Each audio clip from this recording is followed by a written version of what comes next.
Thank you so much. All right. So we're here to talk about alcohol and drugs today. I never get that much of an exciting response. Usually I have to kind of coax it out of you, but that's good. I'm happy that you're happy. So I'm here today to ask you to go on a little bit of a journey with me. I want you to think about your perspective or perception. So, Aldous Huxley. Raise your hands if you know who Aldous Huxley is. Very, very prolific author, wrote Brave New World in the 1960s. This man also spent an entire year high on a drug called mescaline. Mescaline is a very powerful hallucinogenic that is found in the peyote cactus of the desert Southwest. It is illegal to possess unless you're part of a Native American tribe, but most Native American tribes don't even use it anymore because it's so powerful and ridiculously hallucinogenic.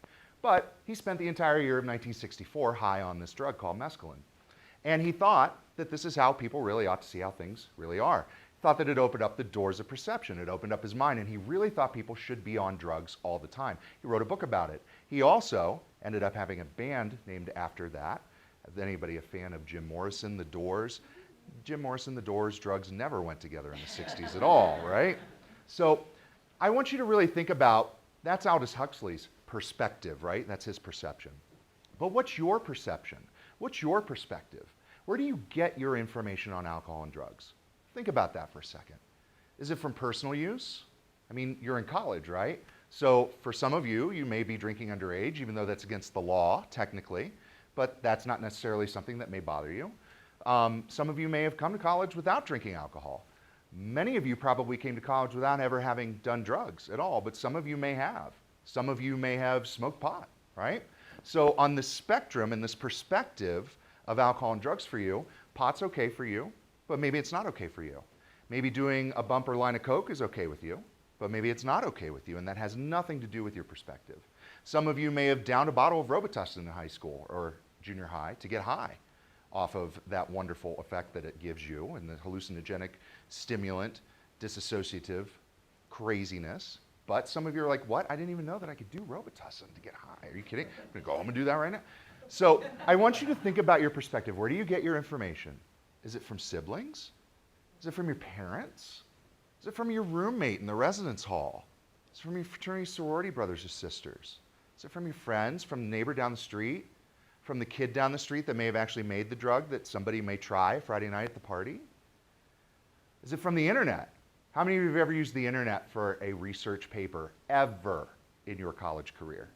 Keep your hands up if you can guarantee 100% that that source is valid and reliable. Exactly. Just because it's on the internet does not mean that you can believe everything. So I want you to think about, as we go through the next bit of information, I want you to really think about and challenge what you think you know about alcohol and drugs and question it and compare it to the things that I'm going to share with you, because I'm going to share factual information with you. I'm going to clarify myths and misperceptions. And I'm going to provide real life, real world scenarios so at the end of the day, you walk away with tangible information based in real life so that you're able to make better informed decisions for yourself and for your friends. And at the end of the day, if you learn something new, even better. Fair? Fair. All right. So, we've often heard the term medicated society, right? Over the past year, the top 10 drugs that were prescribed by psychiatrists all deal with anxiety, bipolar, and depression. So, what do all those have in common? What do all those mental, as we call them, disorders, which I hate that term, disorders. There are many terms that I differ with on my health and wellness and counseling colleagues in the world. Binge drinking is one of them, but we'll get to that later. So, what do they have in common? Mood. They're all mood-altering drugs. Mood is just an enduring emotional state. I think, instead of a medicated generation, I believe that we're a medicated society. We're used to altering our mood at the drop of a hat. Some of you take a pill to wake up in the morning, or perhaps it's coffee, right? Some of you take a pill to go to sleep at night. Some of you take supplements throughout the day, or if you work out and you're taking, those are all mood-altering substances. Some of us get a headache, we take, especially if it's Excedrin or something that has caffeine in it. That's a mood-altering substance. So think about all the mood-altering substances that we take throughout the day, right? All the supplements, all the things that we do throughout the day, throughout the night. I might drink soda, it has caffeine in it. I might smoke, tobacco, nicotine. Those are all mood-altering substances. We don't think about that, and we're bombarded by media messages all day. And sometimes alcohol and drugs are funny. I mean, we lots of things that we laugh about, and there's no problem laughing at alcohol and drugs. But we've become so numb as a society to really think about alcohol and drugs as a problem that when we start talking about the problem of abuse or misuse, that a lot of people just tune out that message. So today I want you to tune it back in. And again, challenge your perception, challenge your perspective. But let's talk about a few terms. And again, this is where I differ with a lot of my colleagues in the counseling world. And from my perspective, I'm a former counselor. I'm no longer a counselor. I'm too directive. I'm too assertive to be a counselor. I would much rather you get to your own answer in the first session than to pay for 10 sessions and sit there and say, all right, what do you... So that's my perspective. So, and I often see things from a different perspective and a different point of view. So let's talk about some terms surrounding abuse and addiction. Tolerance. Tolerance merely means that you need more of a substance to get the same effect than what you used to get on a lesser amount. So, you may have noticed that it used to 1 or 2 beers would get you really buzzed, but then you went home for break over Thanksgiving or the holidays, and it took you 3 or 4 beers to get the same buzz. That's tolerance. That's all that tolerance is. And then withdrawal. We've heard this evil withdrawal term, right? Withdrawal merely means that you have a physical or mental reaction in the absence of that substance. Any coffee drinkers in the room? Drink it in the morning, get a headache mid-afternoon, get a little jittery, but what solves that? More coffee. That's called withdrawal. That's simply withdrawal. Easy, right? So it doesn't always have to be about a heroin injection that we're talking about here, right? Next, abuse. What is substance abuse? Simply put, it is the use of any substance that revolves in that becomes a negative related consequence. That's all that it is. So what's a negative related consequence?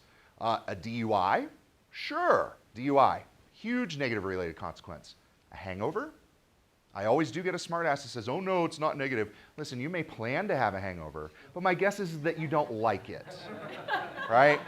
So that's a negative related consequence. So again, there's the spectrum. There's the spectrum of abuse versus addiction. What is addiction? And we can go to the psychological manual and diagnostic statistical manual and all these definitions of everything. 2 words, repeated abuse. That's all that addiction is. So does that mean that if you've had more than one hangover in your life that you're technically addicted to alcohol? Sure, technically, according to the psychologists in our society, absolutely. But does that mean that you have an alcohol problem? Does that mean you've abused it? It's all on a spectrum. I'm not here to judge. I'm not here to tell you that drugs are right or wrong or good or bad. I'm just here to give you factual information and challenge what you think you know so that you can take that information back and incorporate it into your life. That's all that addiction is just repeated abuse. And there's a huge spectrum of that. Huge spectrum of that. Prescription drugs. Some people think that they're like candy, right? But really, when we talk about prescription drugs, we're talking about certain classifications of drugs. We've got our opioids. And we have to remember, when I say opioids, it's a real formal thing. Opiates, opium, poppy seed plant. Same drug category as heroin. Heroin, morphine, Oxycontin, Vicodin, your painkillers are all the same drug classification, just a different form. And most people don't know that. That if they're taking Vicodin, if you get a sports injury and you get prescribed Percocet or something, you're taking a different form of heroin. It's exactly what that drug is. And then we have steroids. We also have depressants or antidepressants like Xanax, Valium. And we also have stimulants like Ritalin and Adderall. And what we find is that some college students are taking these drugs to help study aid, and we talk about that throughout the presentation. But one thing that I want to bring up is that almost 80% of college students who report abusing at least one of these drugs, and when I say abusing, I mean you're not prescribed this drug, but you've decided to take it anyway. That is technically considered abuse. Again, there's a spectrum of that, right? Almost 80% of those students report that they do polysubstance abuse.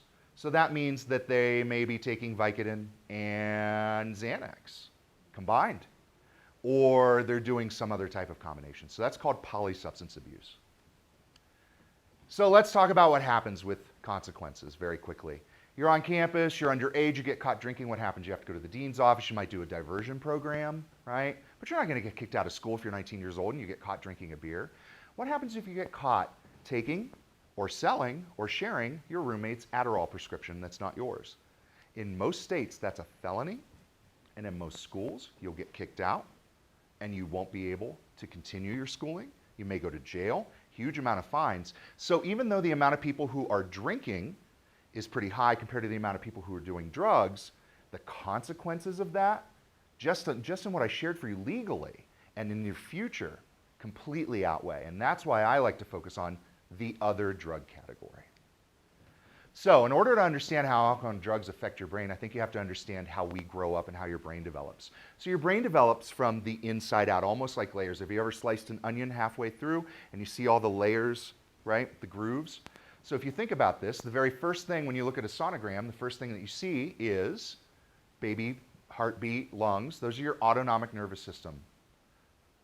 Those are your functions. You don't think about breathing. You don't think about your heartbeat. The next thing are your large motor skills. So the kid just kind of pops out. It's super easy and just starts crawling around because that's how it happens, right?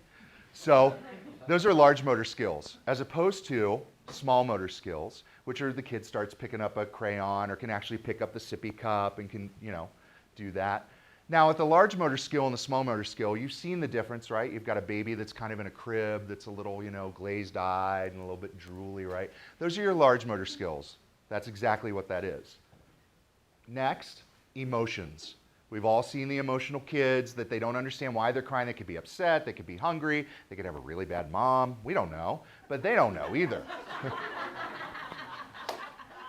And then the next are your concrete fine reasoning. This is why we teach you math at such a young age. 2 + 2 always equals 4. 2 × 2 always equals 4, right? That's concrete fine reasoning. What's the next thing to develop? Sexuality. Puberty. We've all been there. There's your sexual health education for the day. And the final stage of your brain developing is hypothetical or fine reasoning. These are where we take into account things that cannot necessarily be proven, like mathematical proofs, or what happens to me after death. And this is why college students often start challenging their religious convictions that they grew up with. My theory, Gordon's theory, so that's growing up. When you take alcohol and drugs, it affects you in the exact reverse order. It's called growing down.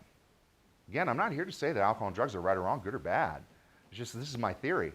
Watch. Go with me through a typical night of drinking. You have 1 or 2 drinks. What is the first thing everybody says goes first? Your judgment. What did we just say? Judgment, hypothetical reasoning was the last thing, right? So that's why you should never drive, take somebody's keys, those types of things. The next thing to go, sexuality. This is why at 9 o'clock the people who were very unattractive suddenly are attractive at about 1 a.m. and you're probably making out with them, right? After another drink or two, the next thing, concrete fine reasoning. I challenge you the next time you're out for margaritas and chips and salsa, try and add up a tip. 2 × 2 is, what's 20%? It's very difficult. Have another drink or two, and we get the Lindsay Lohan or Britney Spears effect, which is emotions. And we all have that emotional friend that's in the corner freaking out, right? That's exactly what that is. Next that's effect, small motor skills. These are people who just drop their drink, they trip over nothing in the middle of a party, right? I'm fine, we're good. But what's the next thing? Large motor skills. These are the people who are holding up the wall, or they're just asleep in the corner. But what comes next? Your heartbeat, your lungs. This is what we call alcohol poisoning. So we've all heard that crazy term, evil alcohol poisoning. This is it. Your body simply shuts down because it's just had too much alcohol or drugs. And then we can talk about all the wonderful things that we can do to help prevent to get there. But it's a pretty slippery slope to get from there. And then marijuana. What does marijuana do? Marijuana skips all those steps, right? And it just goes right to the point of large motor skills where you're the baby in the crib with the glazed over eyes and the drool. That's exactly the stage of development that marijuana takes you to in your brain. So there's your alcohol and drug education for the day, folks. Thank you very much.